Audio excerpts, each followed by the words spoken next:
তো গাইস 3-4 সপ্তাহ মতো হয়ে গেছে আমি ভিডিও ছাড়তে পারিনি। তো আজকে যাচ্ছিলাম আমরা মেডিকেল, কারণ মায়েরও শরীর খারাপ ছিল, সঙ্গে আমারও।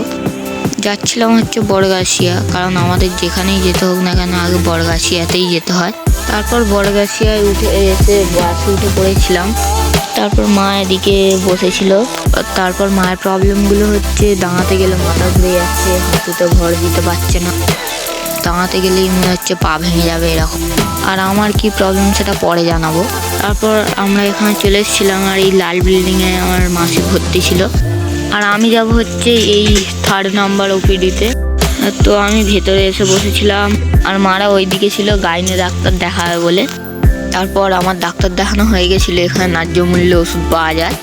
তারপরে গাইজ মাকে ডাক্তার বলেছিল হসপিটালে ভর্তি হওয়ার জন্য। তো আমার মায়ের সামনের 20 তারিখে ডেট আছে পিজির মধ্যে।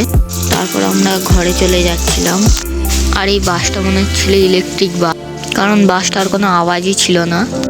তারপর আজকের জন্য এইটুকুনি, দেখা হবে অন্য কোনো ভিডিওতে।